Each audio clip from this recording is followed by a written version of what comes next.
The pills rattled in their bottles like teeth in a skull. 3 for blood pressure, 2 for cholesterol, 1 for the heart that was giving out on me, just like everything else. I lined them up on the workbench next to my coffee, black and bitter as regret. The garage smelled of motor oil and rust, familiar ghosts that had kept me company for longer than I cared to count. Dawn crept through the bay door's pale October light that did nothing to warm the concrete floor beneath my boots. The Harley shovelhead sat half-assembled on the lift, a 1975 model I'd been restoring for 3 years. Or pretending to restore. Some projects you start knowing you'll never finish, but you keep at them anyway because the working matters more than the completion. I swallowed the pills, dry felt them scrape down my throat. 62 years old and my body was a catalog of failures. The left knee that locked up in cold weather from shrapnel in Beirut '83. The ribs that never healed right after a cage fight in Reno '89. The scar tissue across my knuckles from too many fights to remember. And the heart, the goddamn heart, ticking down like a clock running out of wind. The cardiologist had been blunt 6 months ago, sitting across from me in that sterile office with his charts and his pity. 2 years, maybe 3 if I was lucky. Maybe less if I kept living the way I'd been living. Which was to say, alone on 40 acres of nothing, fixing bikes I'd never ride, avoiding phone calls from numbers I didn't recognize. The photo on my workbench was older than the pills, older than the aches. Daniel Bennett in his marine dress blues, 1976, fresh-faced and stupid with optimism before Lebanon, and the club taught him what the world really was. My older brother by 4 years, which had felt like a lifetime when we were kids. He'd enlisted first, came back different, then convinced me to sign up because brothers watched each other 6. That's what he'd said. Brothers watch each other 6. I picked up the photo, studied Danny's face like I could find answers there. 20 years since he died, and I still woke up expecting to see his truck in the driveway. Guilt's funny that way. It don't fade. Just gets quieter, settles into your bones like arthritis. A dull ache you learn to live with until you forget what it felt like to be without it. The phone on the wall rang sharp and unwelcome. I ignored it. Nothing good ever came from answering phones at 6 in the morning. The machine picked up after 4 rings, my own voice telling whoever it was to leave a message or don't, I didn't care either way. The beep. Then a voice I hadn't heard in 15 years but recognized immediately the way you recognize the sound of a gun being cocked. Marcus Cole Bennett. We know where she is. Victor Kane's voice hadn't changed. Still carried that mix of gravel and silk, the tone of a man who'd learned to give orders in barracks and never stopped. The message ended with a click. No elaboration needed. Victor wasn't the kind of man who wasted words. I played it back twice, standing there in the cold garage with my coffee going cold and my heart doing things the pills were supposed to prevent. We know where she is. Only one she Victor would bother threatening me with.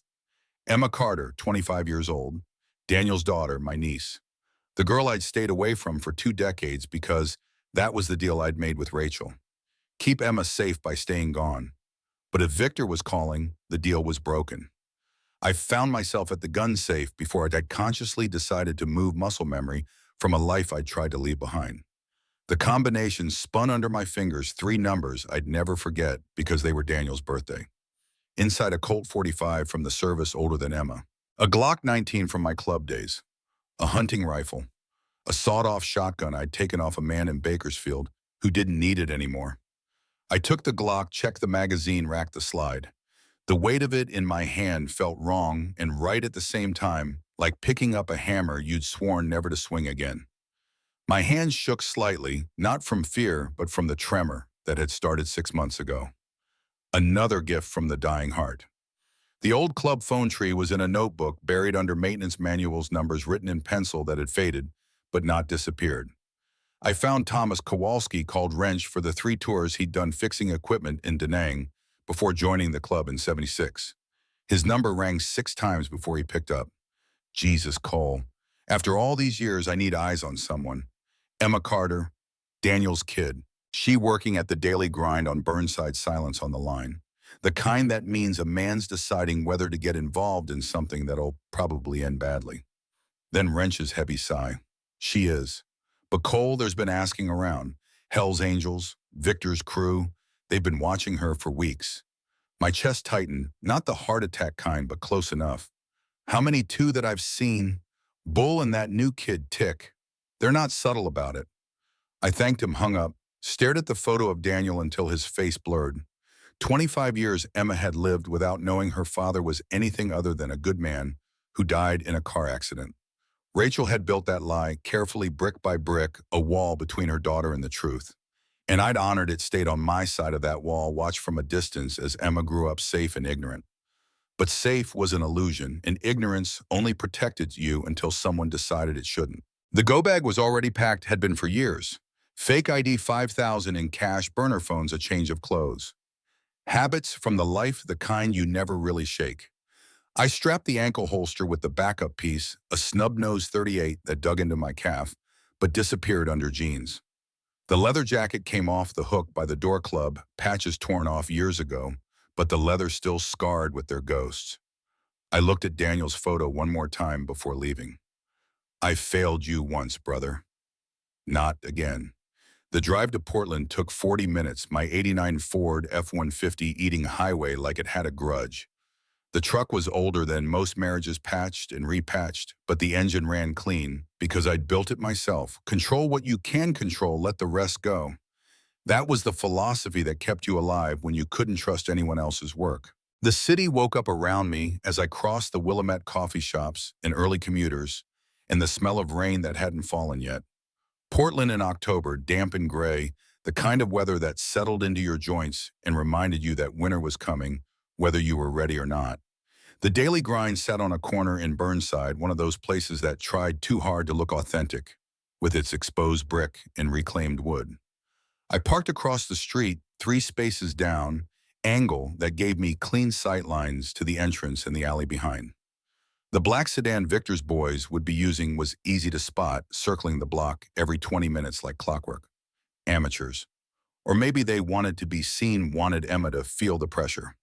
Through the cafe window, I could see her moving behind the counter with the efficiency of someone who'd been pulling espresso shots long enough to do it without thinking.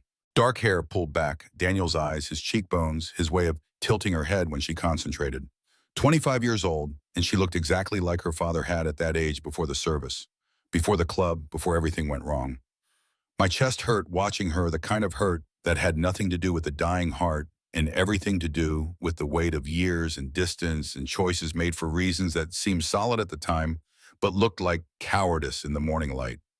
The sedan made another pass.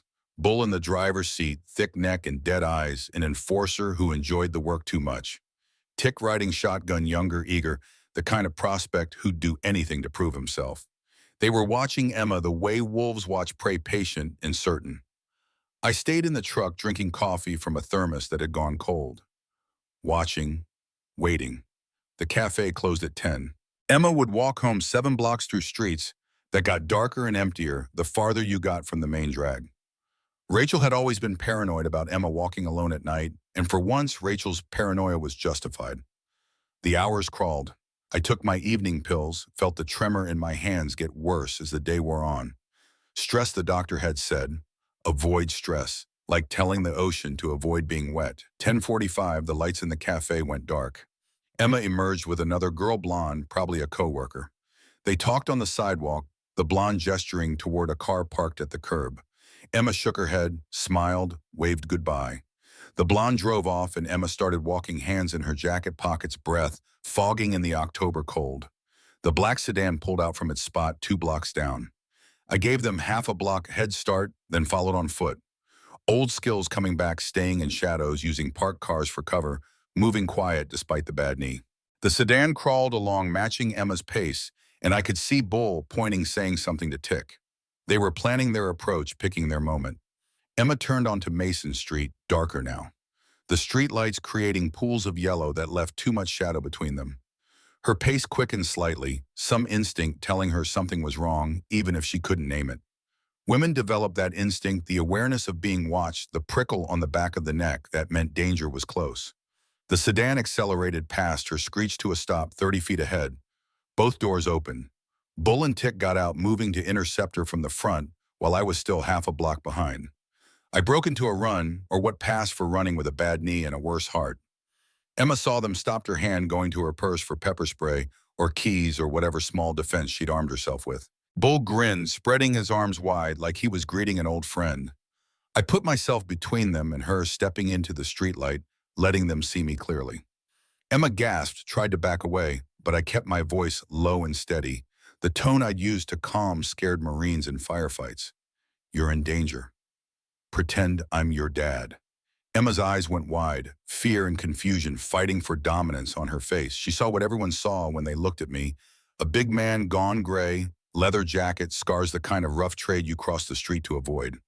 But she didn't run. Something in her recognized something in me, even if she couldn't name it. Just walk with me. Act natural. She hesitated for one heartbeat, two, then fell into step beside me. Her shoulder barely reached mine, and I could feel her trembling through the air between us. I positioned myself on the street side, putting my body between her and any threat that might come from the road. Old habits from the life protecting what mattered. They call me Jax in the old days. Just keep walking and smile if anyone looks our way like we're having a normal conversation. Why should I trust you? Because right now I'm the only one who knows what's coming. The roar of the sedan's engine killed whatever she was about to say next.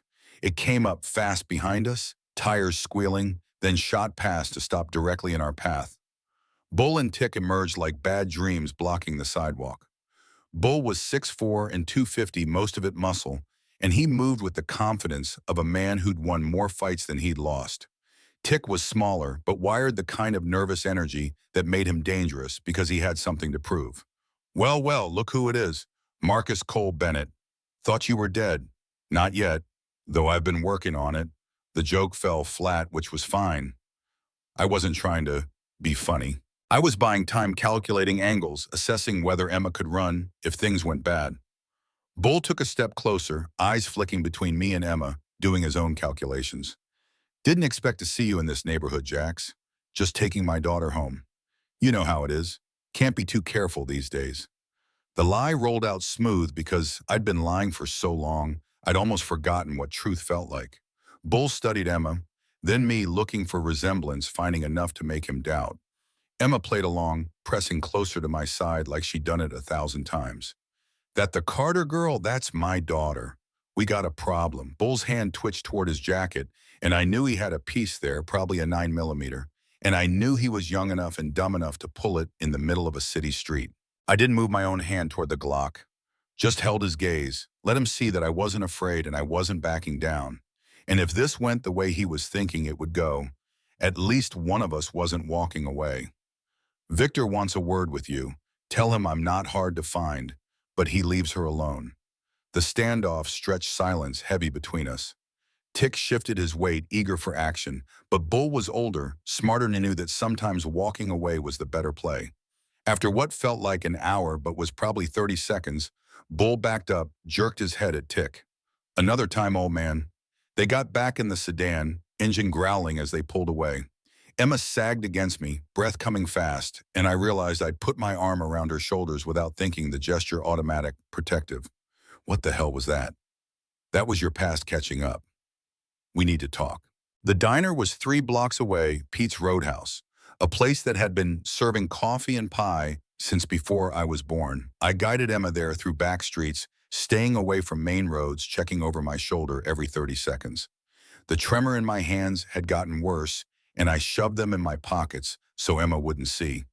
Pete's was nearly empty at 11 p.m., just an old man at the counter reading a paper and a waitress who looked like she'd been working there since Eisenhower. We took the back booth, me facing the door, because I always faced the door, Emma across from me, looking shell-shocked and angry and scared in equal measure. The waitress came over, poured coffee without asking if we wanted any, and left menus we wouldn't read. I ordered pie apple because Daniel had always ordered apple pie, and some rituals you kept even when the person you kept them for was 20 years dead. Who are you, really? Someone who knew your father. My father died in a car accident when I was 5. Your father died because of me. The words hung between us, heavy and true. Emma's hands wrapped around her coffee mug like she needed the heat knuckles white with pressure. She studied my face, and I let her, figuring she deserved to see what 2 decades of guilt looked like up close. Those men called you Marcus Cole Bennett, but you said your name was Jax. Jax is what the club called me.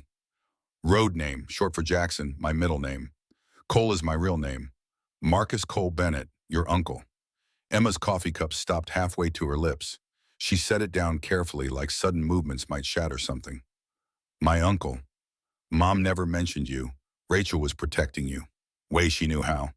The pie came and I ate it mechanically, tasting nothing. Emma didn't touch her coffee, just stared at me like I was a puzzle she couldn't solve. She had Daniel's intensity, that way of looking at you like she could see straight through to whatever you were hiding. Tell me everything. About my father, about why they're after me. So I told her, not everything, not yet, but enough. Your father and I were Hell's Angels back in the day. He went by the road name Tommy in the club. That's what everyone called him. Club tradition keeps real identities protected. Daniel became Tommy, Marcus became Jax. We all had our names. Why did he need a fake name? Because the life we lived, you didn't want people knowing who you really were. Made it harder for the law, harder for enemies, harder for the past to catch up. Your dad, he was rising in the club, respected. But then he met your mom and everything changed.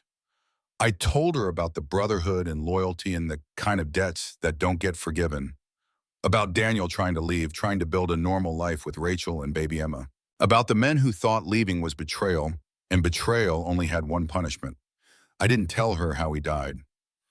That was a story for another time, if there ever was a good time for stories about your father bleeding out in an abandoned warehouse, while I lay unconscious 10 feet away. Emma processed it all with the kind of calm that comes from shock, when things are so far outside your understanding that your brain just stops trying to make sense of them. The diner felt too bright, too normal. The old man at the counter turning newspaper pages while we talked about murder and motorcycle gangs and debts written in blood. I need to go home. I'll drive you. I can walk. You can't. Not anymore. Not now that they know you know. We drove in silence, Emma giving directions in a monotone.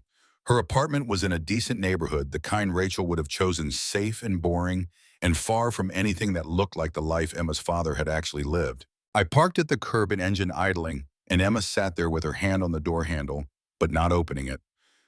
Thank you. For tonight. Don't thank me yet. This isn't over. She got out, walked to her building, and I watched until she was inside with the door locked behind her. Then I sat in my truck, taking pills I'd forgotten to take earlier, feeling my heart hammer against my ribs like it was trying to break free. My phone buzzed. Wrench's number. Victor's putting the word out. He wants you. Says to bring the girl for a meeting. I hung up, drove home through empty streets, and found myself back in the garage at 3 a.m., staring at the unfinished Harley and Daniel's photo and the phone that would ring again because Victor always followed through on his threats. Rachel's house was a mistake, showing up at dawn after a sleepless night, but mistakes were all I had left. The door opened before I could knock, Rachel standing there in her robe with eyes that said she already knew why I was here. You promised. You promised to stay away, Victor Kane called. They know about her. Rachel's face went from anger to fear, in half a second, all the color draining out like someone had opened a tap. She looked older than 52, lines around her eyes that came from 2 decades of looking over her shoulder. We stood on her porch, autumn wind cutting through my jacket, and I watched her cycle through emotions I knew too well. Denial, bargaining, acceptance. Then we run. Like before. You've been running 20 years. Hasn't worked. It kept her alive. Barely. They found her, Rachel. Running's over. I don't want your help. You're the reason Danny's dead. The words hit exactly where she aimed them, center mass, the kind of shot that dropped you where you stood. I took it, absorbed it, because she wasn't wrong and we both knew it. I know. But I'm all you've got. Rachel's face crumpled, the tough exterior she'd maintained for 2 decades finally cracking. She cried there on her porch, and I stood there like a useless piece of furniture, hands in my pockets, because I'd lost the right to comfort her a long time ago. I can't lose her too. You won't. I give you my word. Your word. Like the word you gave Danny, I had no answer for that. We both knew what my word was worth. Rachel wiped her eyes, pulled herself together with visible effort, and looked at me with something that might have been pity, or might have been contempt, or might have been both. Stay away from her, Cole. Stay away from all of it. We'll handle this ourselves. She closed the door and I stood there listening to locks turning, deadbolts sliding home. Rachel securing her fortress against threats that had already breached the walls. I sat in my truck for 10 minutes taking pills, watching windows, and then I drove away because staying would only make things worse. The bar was a dive off 82nd, the kind of place where bikers drank and nobody asked questions, and the bartender kept a shotgun under the register. I found Wrench at a corner table nursing a whiskey at 11 in the morning, which should have bothered me but didn't. We all had our ways of dealing with the weight. Wrench looked like his name, all wiry muscle and scarred knuckles. 65 years old with a gray beard, he'd been growing since 75. He'd left the club the same time I did after Daniel died, because some things you couldn't come back from, even when the Brotherhood demanded it. We'd stayed in touch the way old soldiers did, checking in every few years, making sure we were both still breathing. You look like shit, Cole. Feel worse. He noticed the pill bottle when I set it on the table, didn't comment on it directly, but his eyes asked the question anyway. The ticker. Doc says 2 years, maybe 3. Shit, I'm sorry. We're all dying, Tommy. Just some of us know the schedule. The dark humor landed better with Wrench than it had with Bull. We ordered whiskeys, didn't toast because toasting was bad luck when you were talking about death. The bartender knew us from the old days, left the bottle. Victor's serious about this. He's been asking around for months. Claims Daniel stole $80,000 from the club before he died. Debt passes to blood family, old club law. I turned the glass in my hands, watching amber liquid catch the light. I'd known about the money, or thought I had, but hearing the number made it real.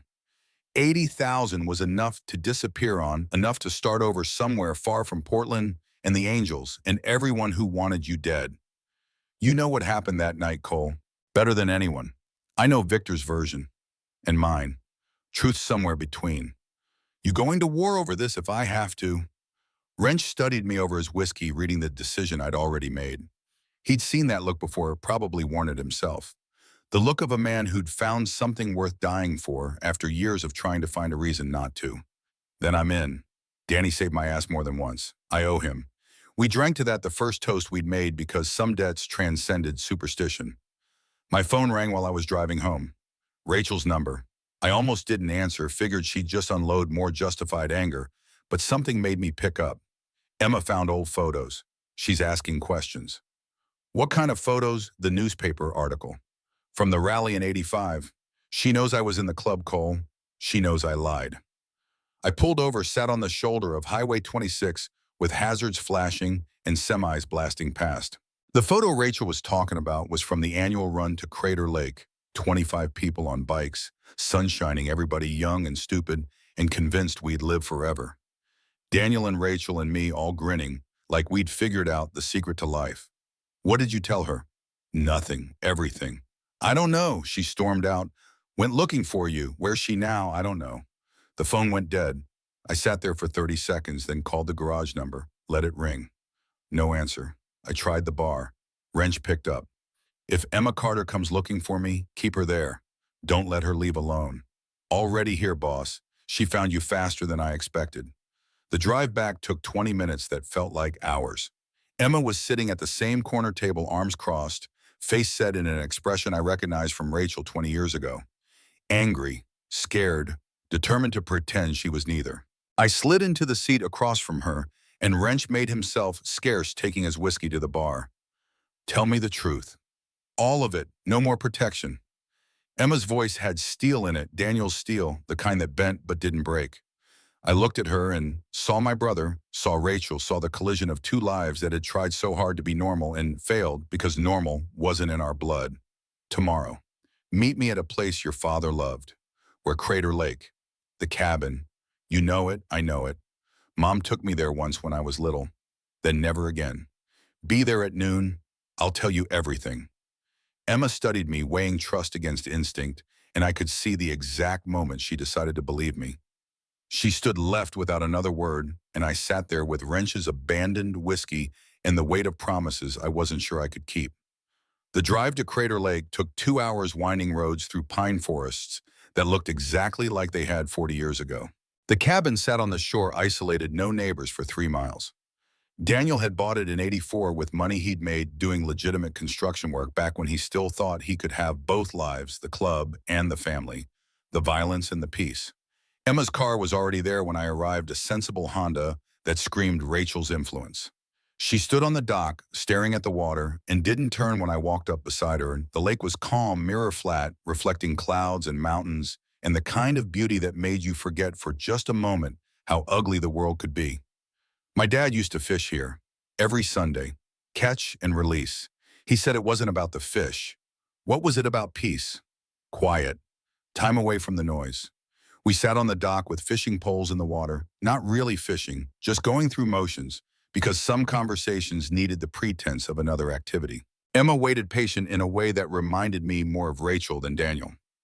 My brother had always been impatient, rushing toward things, rushing away from them, never comfortable with stillness. Your father and I came back from the service in '84.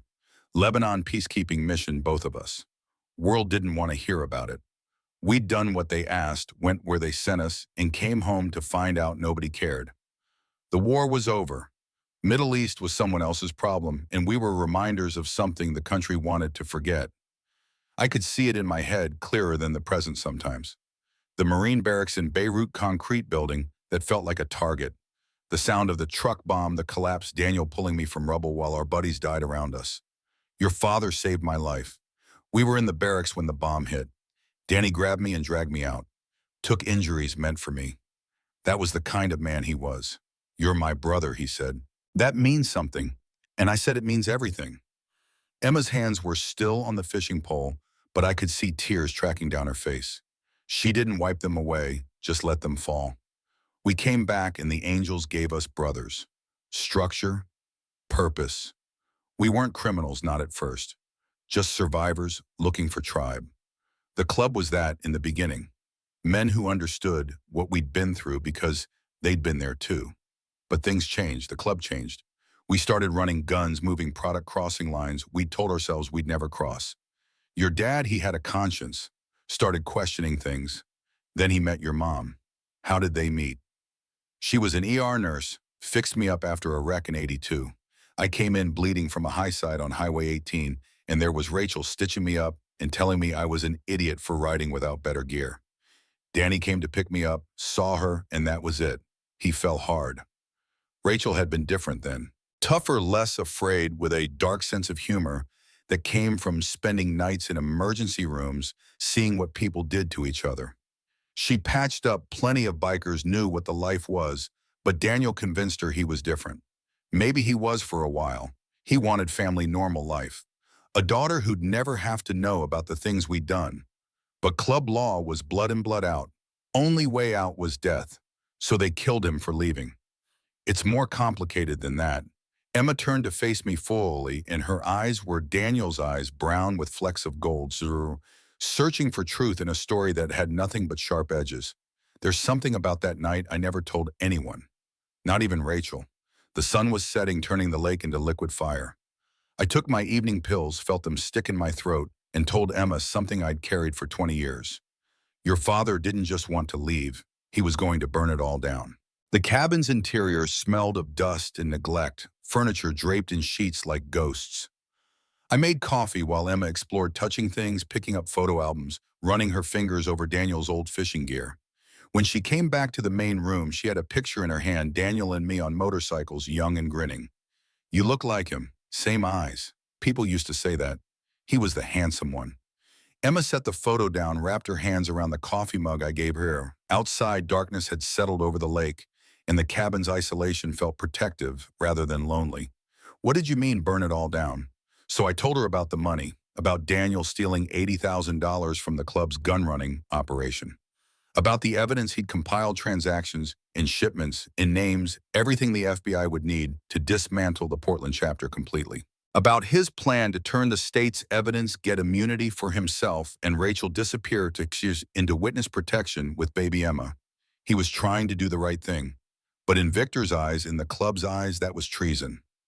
Worse than leaving. Leaving was cowardice, but betrayal was unforgivable.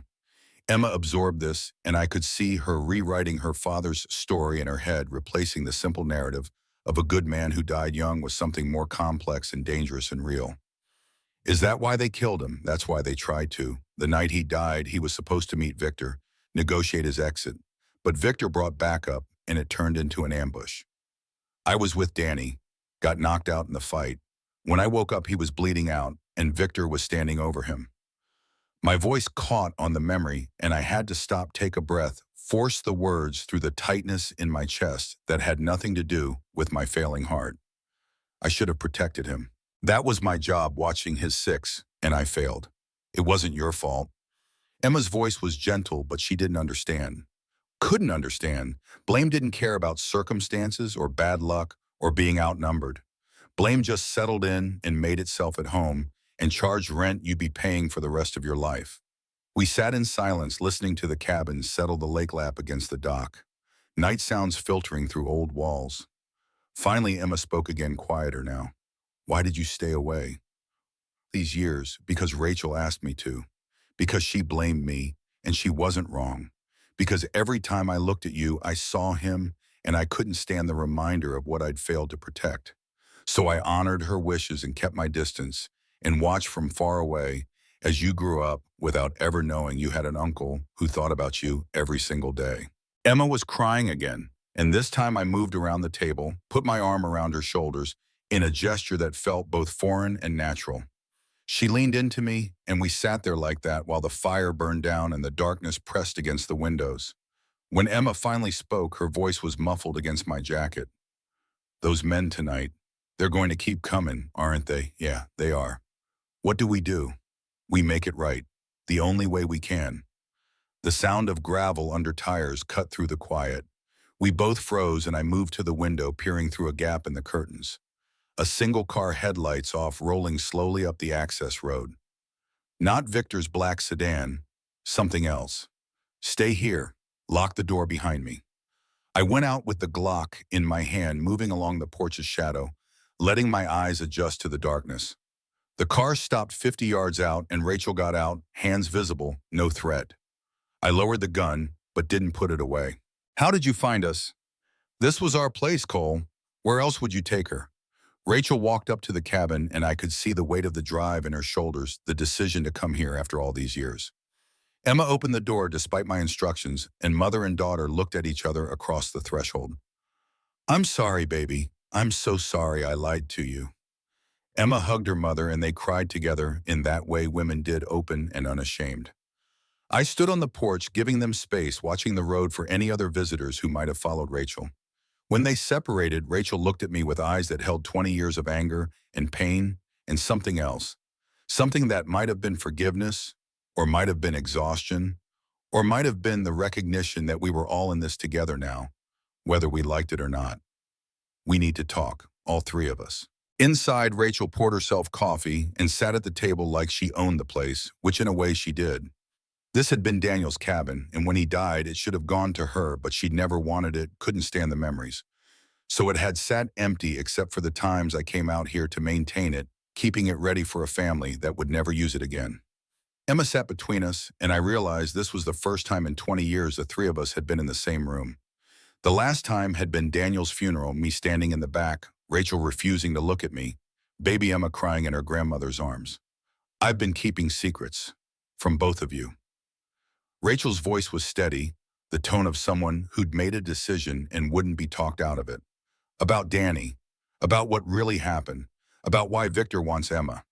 She pulled out a folder from her purse, old and worn, full of papers that looked like they'd been handled too many times.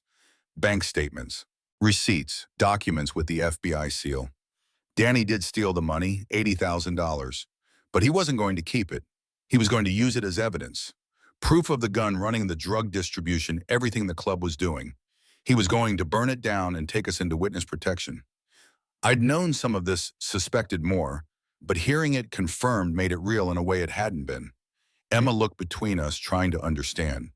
So he was betraying the club to protect us. He was doing what he thought was right. But Victor found out before Danny could go to the FBI. That's why he set up the meeting. That's why there was an ambush. Rachel's voice broke, and she pushed the folder across the table to me. I opened it, saw documents I'd never seen before, evidence. Danny had compiled a case that would have destroyed the Portland chapter and probably taken down half a dozen others in the network. There's more.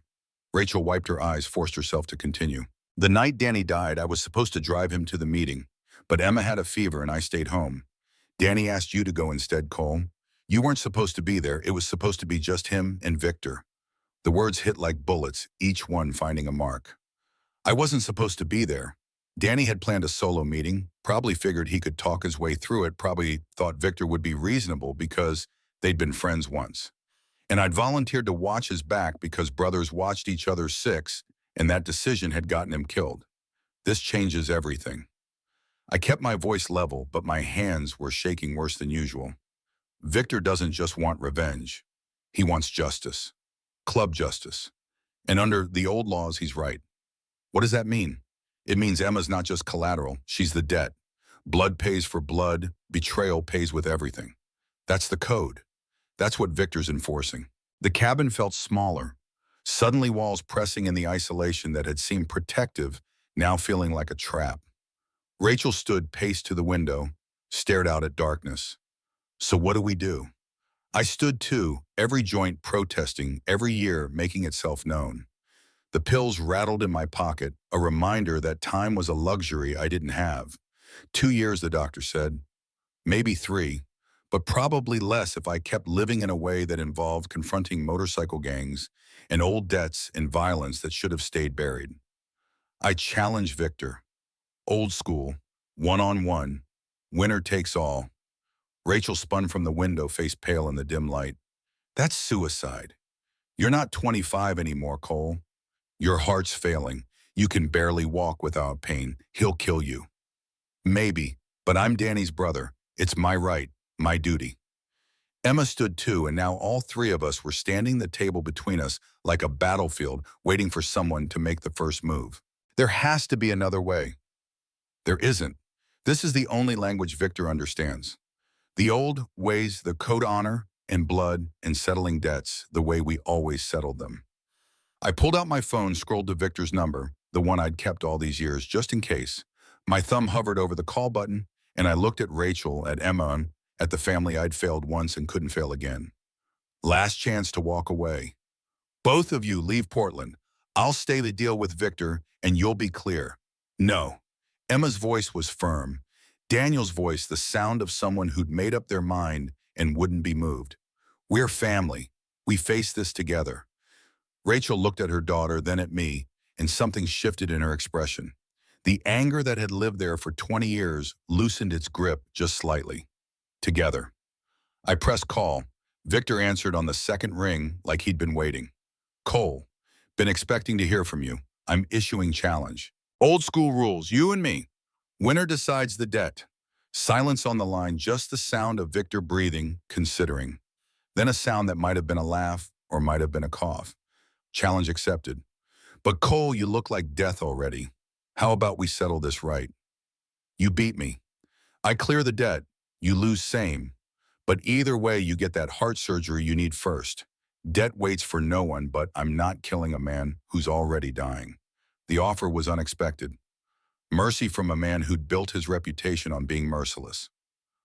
Well, because Danny was my friend once, and because I'm tired, Cole. Tired of this war. 3 weeks. Get your surgery, recover enough to stand, then we finish this. 3 weeks. Your word, my word. Then it's done. 3 weeks from tomorrow. The warehouse. You know which one. I'll be there. Come alone, Cole, or the girl dies first. The line went dead. I set the phone on the table and we all stared at it like it might explode. Rachel was shaking Emma, pale but resolute. Outside, the lake continued its eternal motion against the shore, indifferent to human drama. I'm not letting you go alone. Emma's voice cut through the silence. You don't have a choice. Yes, I do. I'm 25 years old. I make my own choices, and I choose this. Rachel put her hand on Emma's shoulder, and they stood together, united in a way that made my chest tight for reasons that had nothing to do with my dying heart. I looked at them and saw the future I'd tried to protect, the normalcy Daniel had wanted, all of it about to be destroyed because I couldn't let go of old debts and older codes. Then we do this right. We prepare. We plan. Victor gave us 3 weeks. We use every day. The fire had burned down to embers. I added wood watch, sparks climbed toward the ceiling, and felt time running out like sand through fingers. The pills in my pocket were a countdown, each dose marking off days I didn't have. 2 years. Maybe 3. Maybe less. Maybe 3 weeks would be all I'd need. Rachel made more coffee. Emma pulled out her laptop, started researching the warehouse satellite images and old blueprints. I cleaned my guns, checked magazines, the ritual of maintenance, giving my hands something to do, while my mind raced through possibilities and plans and the thousand ways 3 weeks from now could go wrong. Near midnight, Emma fell asleep on the couch, laptop still open beside her. Rachel covered her with a blanket, moved quietly to where I sat at the table, gun parts spread out like a puzzle only I could solve. She looks like him when she sleeps. Yeah, she does. Rachel sat across from me, and we existed in comfortable silence for the first time in 20 years. The anger was still there, would probably always be there, but it had company now. Shared grief, shared fear. Shared love for the girl sleeping on the couch who looked like Daniel and had his courage and his stubbornness and his terrible sense of when to walk away from a fight. I never thanked you for staying away, for honoring my wishes. You were right to ask, was I? Look at us now. Maybe if you'd been around, been family, things would be different. Or maybe they'd be worse. We'll never know. Rachel reached across the table, put her hand over mine, and I realized it was the first time she'd touched me in 2 decades. Her skin was warm, alive, a reminder that we were both still breathing, even if we were running out of reasons why. Don't die in 3 weeks, Cole, please. Emma just found you. Don't make her lose you too. I'll do my best. Your best got Danny killed. The words should have hurt, probably would have yesterday, but tonight they just felt true. My best had never been good enough. Not in Lebanon, not in the club, not in life. I'd survived through luck and other people's sacrifices, and now my luck was running out, along with my heart and my time. I'm sorry, Rachel, for everything, for all of it, for being the brother who lived when the better one died. Don't do that. Danny made his choices. So did I. So did you. We all did what we thought was right, and it turned out wrong, and that's just how life works sometimes. She squeezed my hand once, then went to check on Emma. I sat there with my disassembled Glock and my dying heart, and the weight of 3 weeks pressing down like a physical thing. The pills rattled when I took them, one last dose before sleep I probably wouldn't get. Through the window, Crater Lake reflected starlight, beautiful and cold and eternal. Daniel used to say this place was where he felt closest to peace, and sitting here now, I understood what he meant. Peace wasn't the absence of conflict. It was the moment before the storm, the breath before the plunge, the space between heartbeats where you could see clearly what mattered and what didn't. In 3 weeks, I would fight Victor. In 3 weeks, I might die. In 3 weeks, might end everything. But tonight in this cabin with Rachel and Emma sleeping nearby, I had something I hadn't had in 20 years. I had family. And that was worth whatever the next 3 weeks brought. The surgery was scheduled for 2 weeks out, giving me 1 week recovery before the fight with Victor. The timeline was insane, but Victor had made the terms clear: get the heart fixed or we'd just be two dying old men swinging at ghosts. I spent those first days at the property, Rachel visiting daily, Emma practically living there. The transition from strangers to family happened faster than any of us expected, necessity burning through 2 decades of distance in a matter of hours. Wrench came by with the lawyer again, updating the will to include both Emma and Rachel explicitly. The property, the garage, the unfinished projects, all of it documented and legal now. It wasn't much, but it was mine, earned through work that left scars but also left something solid behind.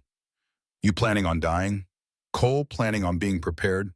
There's a difference, but even as I said it, I knew the odds. Experimental heart surgery at 62 followed a week later by fighting a man who'd been staying in shape while I'd been slowly dying. The math didn't favor survival. The pre-op appointments were a parade of tests and warnings. My heart was barely functional, held together by scar tissue and stubbornness. The surgeon was younger than Emma, confident in that way doctors had when they'd read about mortality in textbooks, but hadn't really met it yet. The experimental procedure involves replacing damaged tissue with lab-grown cells. Success rate is about 60% in your age group. 40% of patients don't survive the surgery or die within the first month from complications. What about the 60% who make it 10 to 15 years, possibly more? Normal life, relatively speaking. You'd still need medication, lifestyle changes, but you'd have time. Time. The one thing I'd wasted most of my life assuming I had infinite supply of. Now it came down to a coin flip on an operating table. When can we do this at 2 weeks? Use the time to get your affairs in order. Already done. Emma drove me home from that appointment, and we rode in silence through Portland streets that had changed and hadn't changed in the 40 years I'd been circling them. New buildings, same problems. Different faces, same struggles. You scared? Terrified. But I've been terrified before. Terror is just another thing you live with until it isn't. She pulled into my driveway, killed the engine, and we sat there watching the sun disappear behind the Cascades. The property looked different with Emma's car parked there, regularly signs of life in a place that had been more tomb than home. I want you to know something. Emma's voice was steady, Daniel's voice certain even in uncertainty. Whatever happens with the surgery, and whatever happens after, you gave me something nobody else could. You gave me my father back. The real version, not the sanitized story Mom told. That's a gift with sharp edges. All the best ones are. The training started that evening, not the Hollywood montage kind, but the grim reality of teaching someone to survive. Emma, Rachel, and me in the barn. I'd converted to a makeshift gym years ago. Wrench joined us, bringing expertise from decades of staying alive in situations designed to kill you. This isn't about teaching you to fight. You're not going to win a fist fight with a 200-pound man who's been doing violence professionally for 30 years. Emma stood in jeans and a t-shirt looking like any college kid, not someone preparing for war. Rachel wore workout clothes that had seen better decades, but her stance spoke of muscle memory from a life she'd tried to forget. The point is survival. Eyes, throat, groin, then run. Don't try to be brave. Don't try to be fair. Just get away. I demonstrated on Emma, moving slow, showing her where the vulnerable points were, how to use an attacker's momentum, how to make space and escape. She learned fast, Daniel's coordination and Rachel's focus combining into something sharper than either parent alone. But it wasn't the technique that mattered. It was the mindset, the shift from victim to survivor, the understanding that rules went out the window when someone wanted you dead. Your father taught me something in Lebanon. We were pinned down by sniper fire, and I was panicking, frozen. Danny grabbed my face, made me look at him. Family ain't about blood, he said. It's about who you'd bleed for. Then he ran into that fire to drag a wounded Marine to cover. Emma stopped mid-movement, and I could see the words landing, taking root. Rachel turned away, pretending to adjust equipment, but her shoulders shook, and I knew she was crying.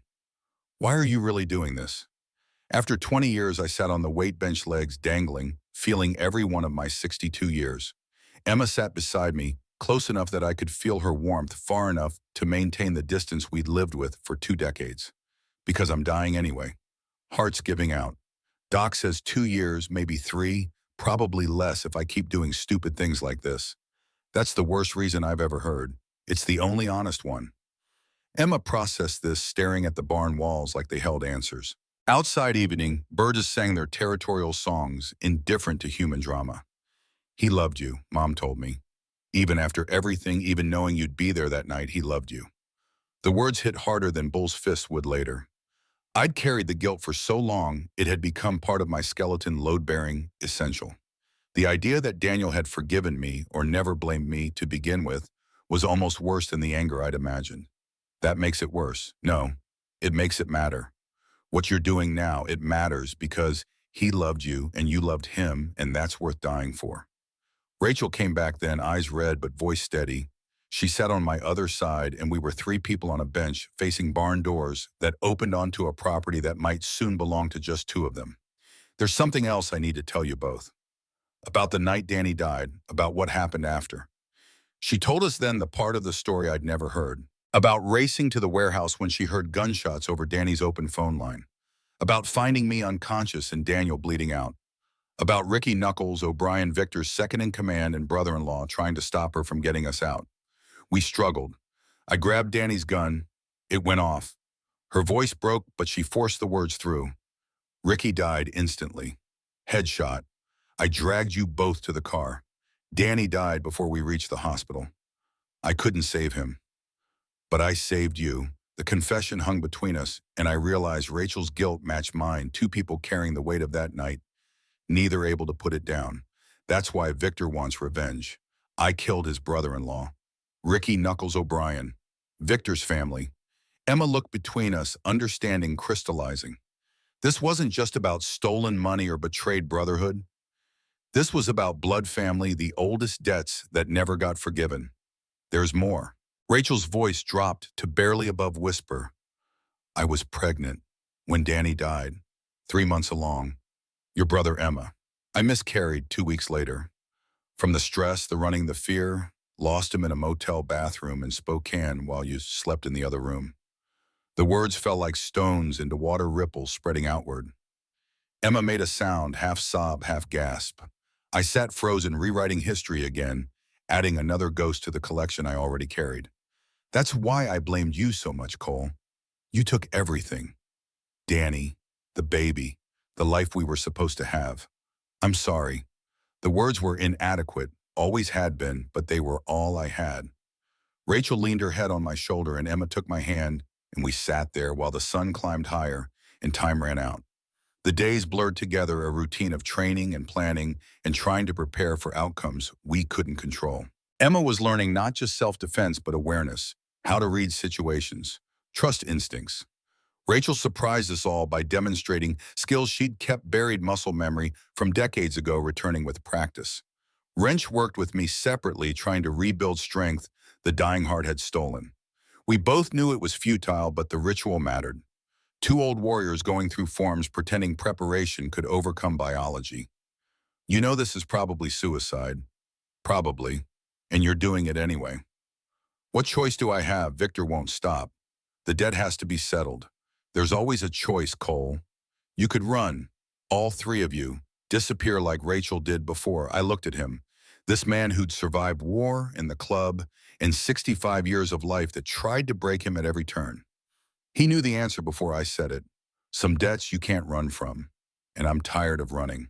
The surgery came faster than expected. Complications with scheduling, moving it up 3 days, which meant 2 days less recovery before the fight, which meant even worse odds. But I signed the forms, took the pre-op medications, and let Emma drive me to the hospital at dawn. Rachel met us there, and we sat in the pre-op room, 3 people trying to find words for something that had no words. The nurse started an IV, and I felt the pre-medication making everything soft and distant. See you on the other side. Emma squeezed my hand, and Rachel stood at the foot of the bed, and they were the last things I saw before the drugs pulled me under into darkness that felt like drowning in warm water. Dreams came fractured and strange. Daniel young and whole standing in the cabin at Crater Lake. Your daughter's got your courage, brother. Don't waste the time she's giving you. Victor older sitting across a fire. We were all just trying to survive, Cole. That's the only truth that matters. Rachel pregnant, scared, running through rain. Save her. Save them both. I woke to pain that felt like someone had cracked my chest open with a crowbar, which wasn't far from truth. The surgeon's face swam into focus, still confident now, also relieved. You made it. Surgery went well. Next 72 hours are critical, but you've got a real chance. The 72 hours were fog and pain and medications that made time meaningless. Emma and Rachel took shifts when always there reading or talking or just existing in the same space. Wrench visited, sat silently for an hour left. Father Miguel came, offered prayers I didn't believe in, but appreciated anyway.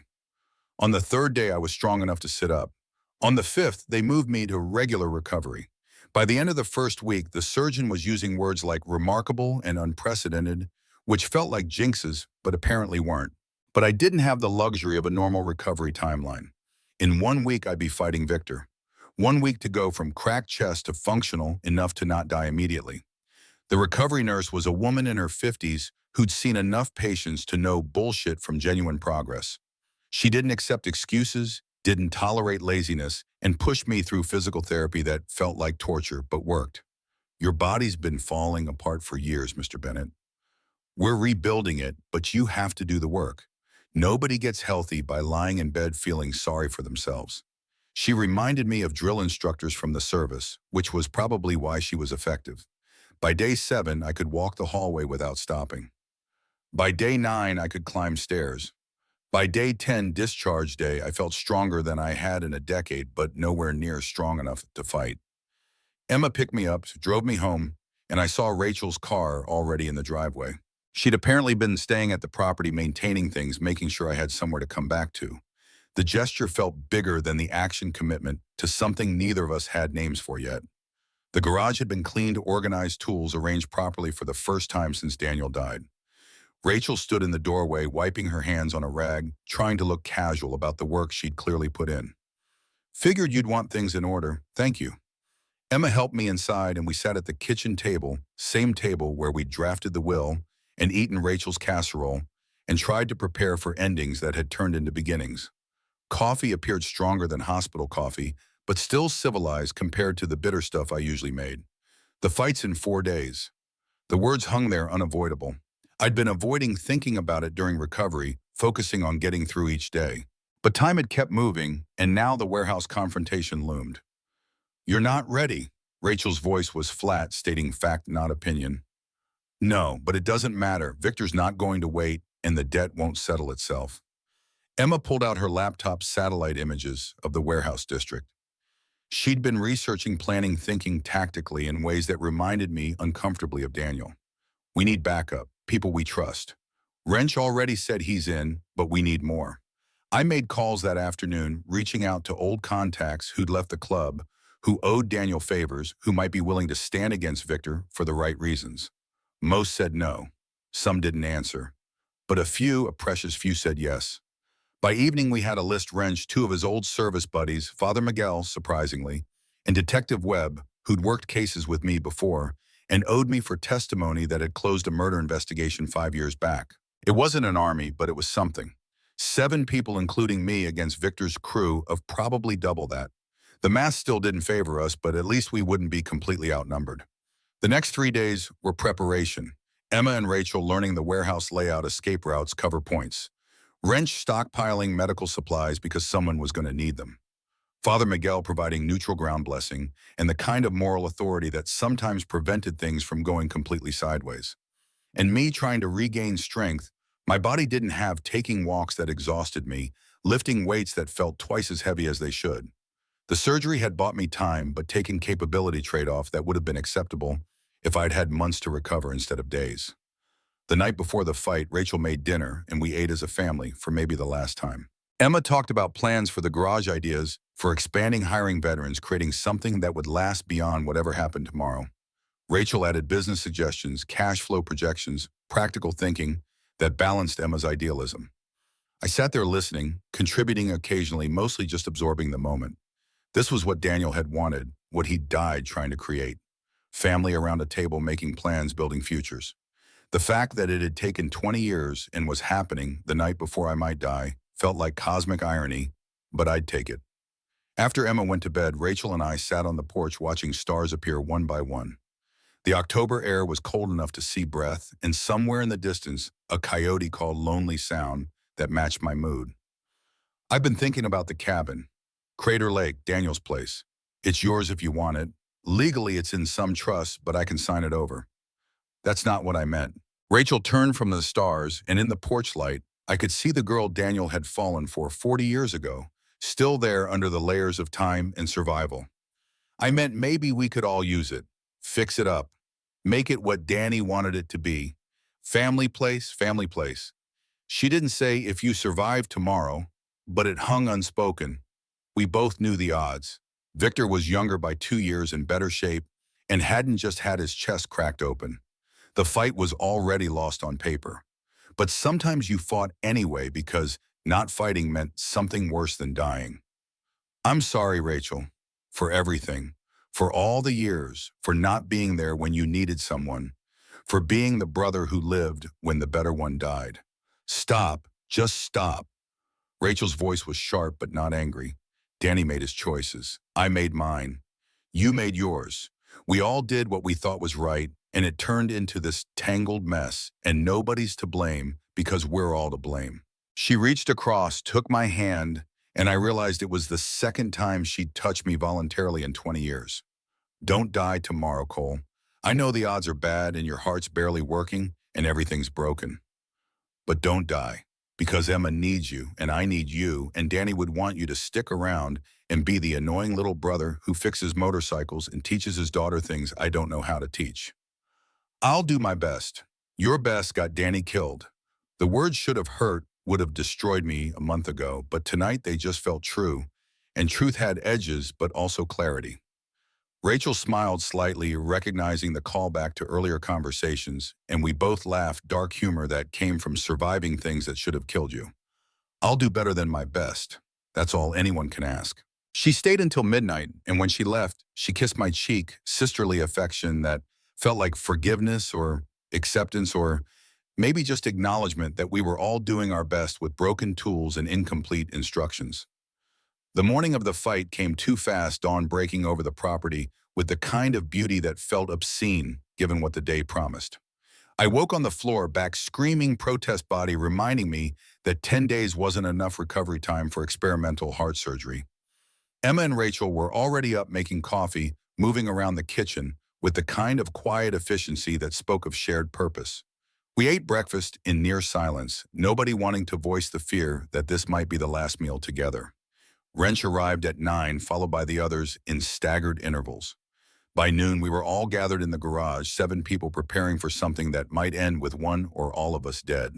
Victor sent word through Father Miguel at 2 p.m. meeting time set for 6 p.m. Warehouse District, the old fish processing plant everyone called the kill house because of what had happened there over the decades. Neutral ground in that it belonged to no one perfect place for settling old scores. Emma wanted to come and Rachel too, but I drew the line. You two stay here. With Webb, if this goes wrong, you run. Evidence goes to the FBI and you disappear. That's non-negotiable. Emma started to argue, saw something in my face that stopped her. She hugged me instead, held on longer than necessary, and when she stepped back, her eyes were wet but determined. Come back. That's the plan. We loaded into vehicles at 5, giving ourselves time to arrive and assess. The kill house sat on the edge of the industrial waterfront, surrounded by abandoned buildings and rusted equipment. Perfect place for the kind of meeting where someone might not walk away. Victor's crew was already there when we arrived, 8 motorcycles parked in precise formation. I counted bodies Victor, plus 9 others. We had 7. Not impossible odds, but not good either. I got out of the truck, felt every one of my 62 years in the 10 days since surgery. Wrench fell in beside me, and the others fanned out in loose formation. Inside the kill house, industrial lights hung from chains, casting shadows that made everyone look like villains. Victor waited in the center of the floor, surrounded by his crew. He looked older than I remembered, gray beard lines around his eyes, but his shoulders were still broad, and his stance spoke of a man comfortable with violence. We'd been friends once before Daniel, before the war, before everything went wrong. Cole, right on time. Always were punctual. Let's end this, Victor. This vendetta has gone on long enough. He circled me slowly, predator assessing prey. Vendetta, that's a strong word. I prefer justice. Your brother stole from us. Betrayed us. Your niece needs to pay. Daniel never stole anything. You framed him. Victor pulled out a ledger, old-school bookkeeping, bank statements, $80,000 withdrawn the week before Daniel died. Only 3 people had access, Victor, Daniel, and Ricky Knuckles. Ricky's dead. I didn't take it. That leaves your brother. The documents looked legitimate, and doubt crept in. Had Daniel actually stolen the money to fund his FBI deal? Before I could respond, Wrench's voice cut through the tension. Check the dates, Cole. Look at the actual dates. I studied the paperwork closer. The withdrawal was dated 3 days after Daniel died. Impossible for a dead man to steal. Victor's face darkened as he realized his own evidence had been manipulated. Someone had framed Daniel posthumously. Someone in his crew. The question was who? Bull. One of Victor's younger members stepped forward, swagger and stupidity in equal measure. Bull, who'd been with the club 25 years, who'd had access to accounts, who'd been Ricky's closest friend. Victor turned to face Bull, and I saw understanding dawn. Bull had killed Daniel that night, then covered his own embezzlement by blaming it on a dead man. Before anyone could move, Bull pulled a gun. Chaos erupted. The fight happened in slow motion and fast forward simultaneously. Bull fired. Wrench tackled me to the ground, bullets sparking off concrete where I'd been standing. Victor's crew split, some backing. Victor, some backing Bull. Old alliances fracturing in real time. Emma and Rachel burst through the side door despite orders to stay away. Rachel had her .38 That some had presence of mind to go for cover. Gunfire echoed in the warehouse, deafening in the enclosed space. I got to my feet, saw Bull aiming at Emma. Time slowed. I moved without thinking, throwing myself between them. The bullet hit my shoulder, spinning me around, pain exploding through fresh surgical scars. But I stayed standing, raised my Glock, fired once. Bull went down, shot through the knee. Not fatal, not merciful either. He screamed, clutching his leg, gun skittering across concrete. Victor stood over Bull, face twisted with disgust. You killed Danny. You stole from us. You let me chase ghosts for 20 years. He pulled his own weapon, pressed it to Bull's head. One shot. Bull stopped screaming. The warehouse went silent, except for ringing ears and someone crying. Victor looked at me across the space, two old warriors who'd both been wrong and both been right. Debts paid. Your brother didn't betray us. Bull did. Emma's clear. Rachel's clear. You're clear. I sat down hard, shock hitting, blood soaking my shirt. Wrench was there, immediately applying pressure, calling for medical. Emma and Rachel reached me, both talking at once, hands on my face, my arms keeping me conscious through force of will. The ambulance came, EMTs working efficiently. Victor stood watching as they loaded me, and before the doors closed, he spoke one last time. Danny was the best of us. Tell his daughter that. Then the doors closed and we were moving, sirens, wailing, Rachel holding my hand on one side, Emma on the other. I stayed conscious long enough to hear the EMT say my vitals were stable. The bullet had missed anything critical. Long enough to see relief on Rachel's face. Long enough to think maybe, just maybe, I'd get to finish that Harley after all. Then the darkness came gentler this time, and I let it take me. Due to length constraints, I'll provide the opening of part 3 and can complete it in a follow-up message if needed. The hospital was becoming a second home, same sterile white, same beeping machines, same smell of antiseptic trying to mask decay. But this time the prognosis was better. Clean through and through, and the shoulder missed bone, missed major vessels, missed everything important. Lucky the surgeon called it, which felt like an understatement, given what could have happened. I woke to find Emma asleep in the chair beside my bed, head on her folded arms. Rachel stood at the window, silhouetted against afternoon light, watching the world continue its indifferent motion while we dealt with the wreckage of our past. You're awake, Rachel's voice was quiet, careful not to wake Emma. She came to the bedside and I saw exhaustion in every line of her face, the kind that came from too many hospital vigils, too many nights wondering if morning would bring loss. How long? 2 days. They kept you sedated while they monitored for infection. Surgery went well, but the doctor wanted to be sure, especially after the heart surgery. I flexed my shoulder, felt the pull of stitches, the deep ache that said muscles had been violated but would heal. Better than the alternative. Victor left town, turned club presidency over to younger members, headed to Montana. Detective Webb got a full confession from Victor about the cover-up, but Rachel paused, choosing words carefully. Webb decided Bull's death was justified given the circumstances. Self-defense during commission of multiple felonies. Case closed officially. The weight of it settled over me. 20 years of running, hiding, blaming, and it had all come down to one man's greed and another man's desperation to cover his tracks. Daniel had been trying to do the right thing, and it had gotten him killed anyway. Emma stirred, woke, saw me watching. Relief flooded her face, and she grabbed my hand, squeezed probably too hard for someone with a bullet wound, but I didn't complain. You scared us. Seems to be my specialty. She laughed, watery and relieved, and Rachel joined us on the other side of the bed. We were 3 people who'd started as strangers and become family through violence and revelation, and the stubborn refusal to give up on each other. What now? The question was Emma's, but both women waited for my answer, like I had wisdom, instead of just accumulated scars and second chances I didn't deserve. Now we heal, and then we build something that lasts. Discharge came 3 days later with prescriptions and restrictions and dire warnings about infection and not doing anything stupid for at least 6 weeks. I nodded through it all, knowing I'd ignore half the advice and probably regret it. Emma drove me home, the property looking different in November, light autumn, giving way to winter seasons, turning regardless of human drama. Rachel's car was in the driveway, permanent fixture, now her presence woven into the property's daily rhythm. The garage had changed during my hospital stay. Emma and Wrench had been working, cleaning, organizing, hanging a sign above the door, Bennett and Daughter Automotive. Opening soon. I stood there staring at it, and Emma came up beside me uncertain. I hope you don't mind. I figured if we're going to do this, we should really do it. Daniel would love it. The words came out rougher than intended, emotion catching in my throat. This was what he'd wanted, what he'd died trying to create.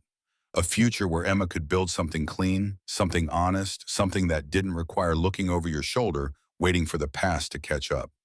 The next weeks were recovery and preparation.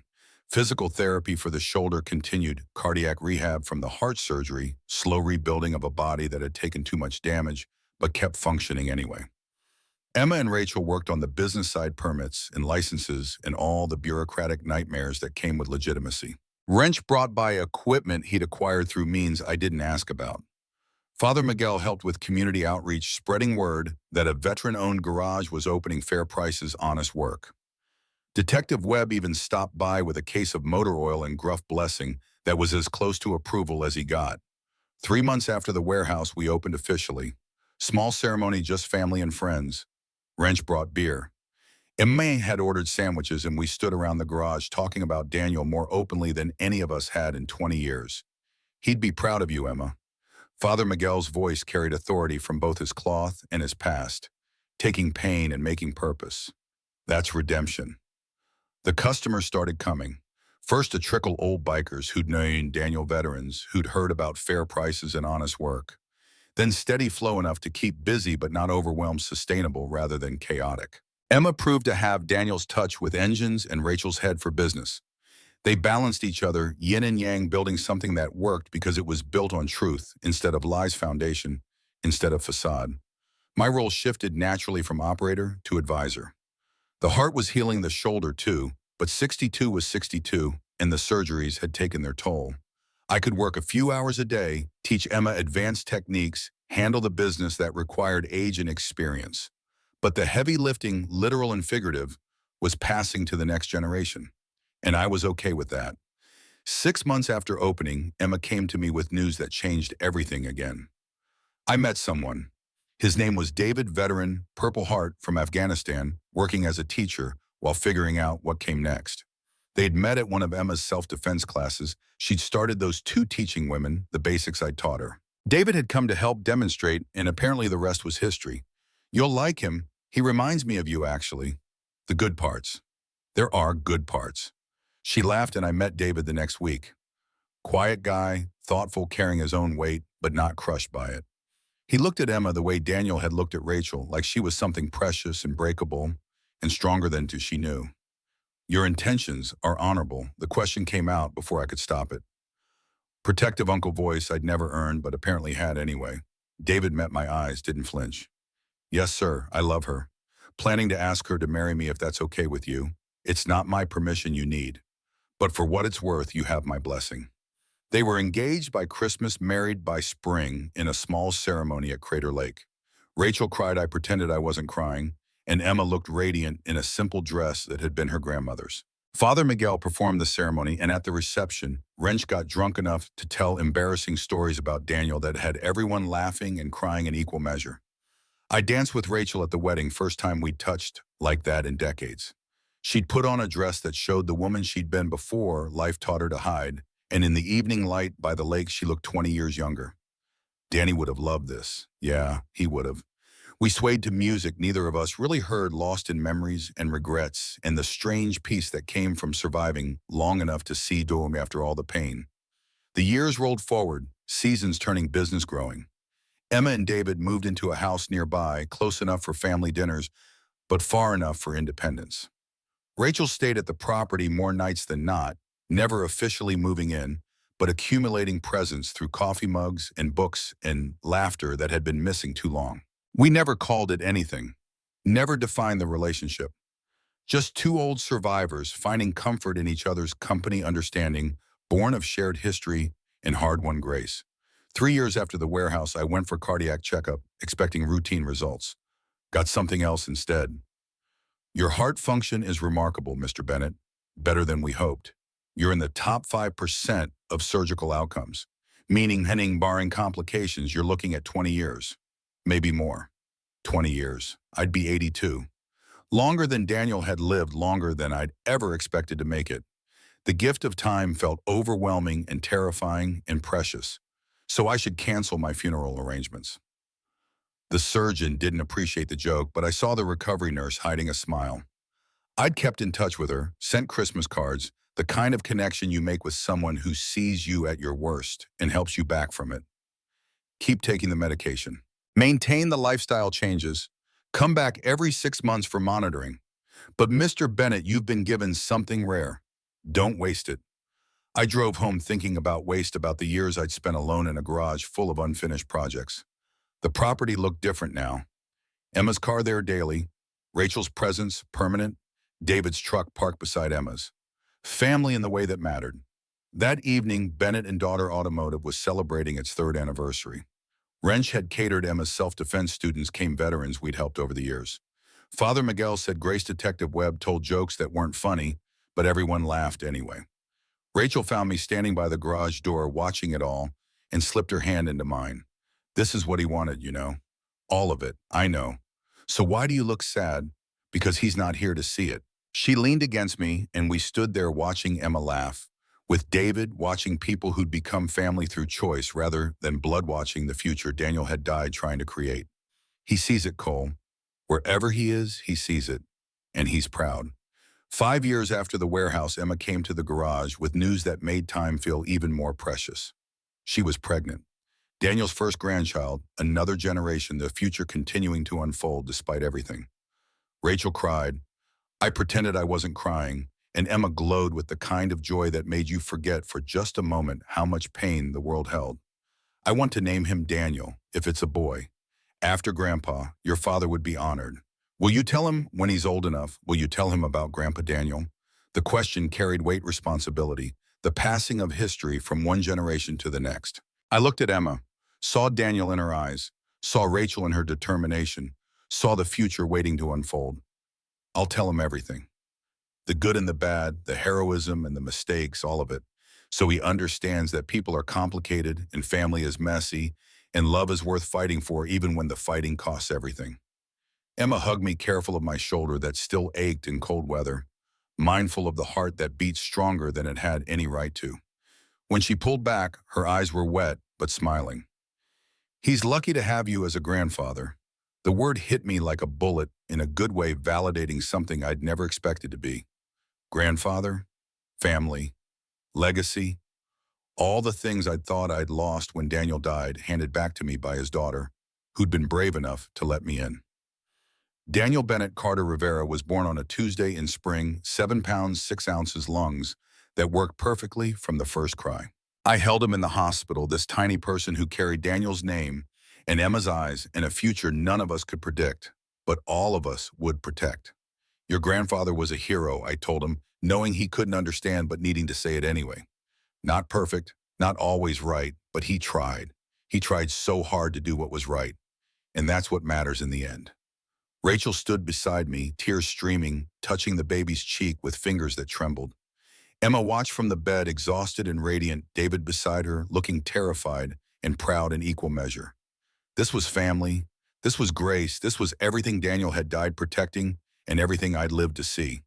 The years continued, seasons turning, baby Daniel growing into a toddler who loved motorcycles and questions, and his grandfather who told stories about a man he'd never meet but would carry in his name. Emma expanded the garage, hired more veterans, created programs for teaching mechanical skills to those transitioning out of service. Rachel and I finally made it official on a quiet afternoon at the courthouse, no ceremony, just Wrench and Emma as witnesses. Seems silly at our age, but Emma had insisted, said Daniel would want us to stop pretending we were just friends sharing space. Mrs. Bennett suits you. Rachel smiled, the kind that reached her eyes, lines of laughter, replacing the fear that had lived there so long. I never thought I'd be back here. Never thought I'd be happy. Life's full of surprises. Good ones, finally. 8 years after the warehouse, I took young Daniel to Crater Lake, just the two of us. He was 3, asking questions about everything, fearless in the way only children could be. We stood on the dock where I'd stood with Emma, where Daniel Sr. had fished every Sunday, where peace felt possible. Grandpa, why's the water so blue? Because it's deep. Deeper than you can imagine. Your grandfather used to say, that's what makes it special. The depth. Did you know him? I did. He was my brother. the best man I ever knew. Tell me about him. So I did. Told him about Daniel's courage and conviction, about the mistakes and the sacrifices, about how he died protecting the family that would eventually include this boy carrying his name. Young Daniel listened with the intensity children had, absorbing stories that would shape him in ways we couldn't yet see. That evening back at the property, we had dinner. Emma, David, Rachel, me, Wrench, Father Miguel, Detective Webb, who'd become more friend than law enforcement. Young Daniel ran between legs, chasing Wrench's old dog, laughter filling spaces that had been silent too long. Rachel leaned against me on the porch later, watching the sun set over the Cascades, painting the sky in colors that had no names. Happy? Yeah, finally.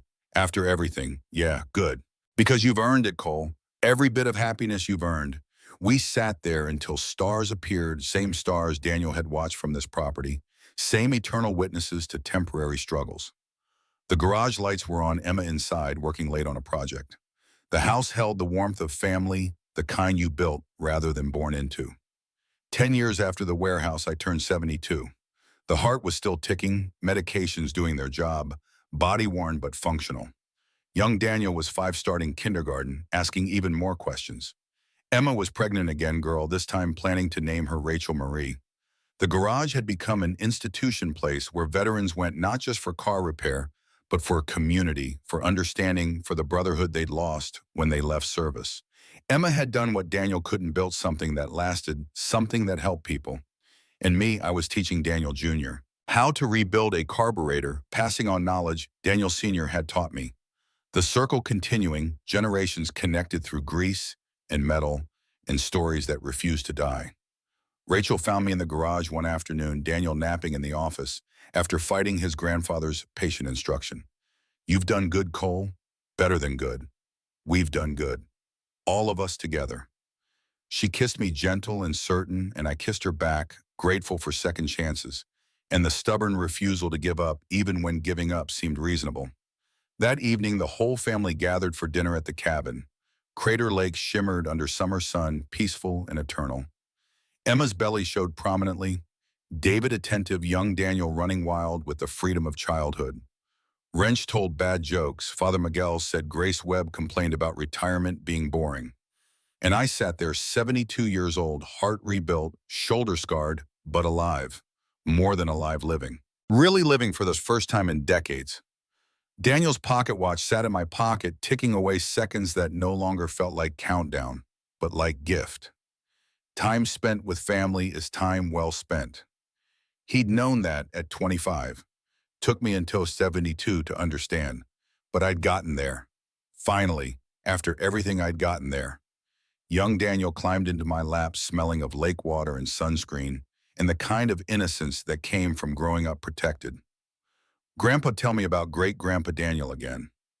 Which story, the one where he saved you? So I told him. About Lebanon, about the barracks, about Daniel running into danger to pull me clear, about brotherhood and sacrifice, and the kind of love that didn't need words because it showed in actions. Young Daniel listened rapt, and when I finished, he hugged me tight. I want to be like him when I grow up. Then be brave, be kind, protect the people you love. That's what made your great-grandfather special. The sun set over Crater Lake, painting the water gold and crimson. Rachel called everyone to dinner, and we gathered around the table Daniel Sr. had built 40 years ago, family spanning generations connected by blood and choice, and the refusal to let the past destroy the future. I looked around at faces I loved, at the life we'd built from wreckage, at young Daniel who carried his great-grandfather's name and would carry his legacy forward. This was enough. This was everything. This was what Daniel had died protecting and what I had lived to see fulfilled. The last light faded over the mountains, and the stars came out one by one, eternal and indifferent and beautiful. Inside the cabin, laughter and conversation rose, the sound of family, being family, imperfect and precious and real. I stood on the porch one more time, feeling the weight of years and gifts and the time I'd been given that I didn't deserve but had received anyway. Daniel's watch ticked in my pocket, measuring seconds that had become years that had become a life worth living.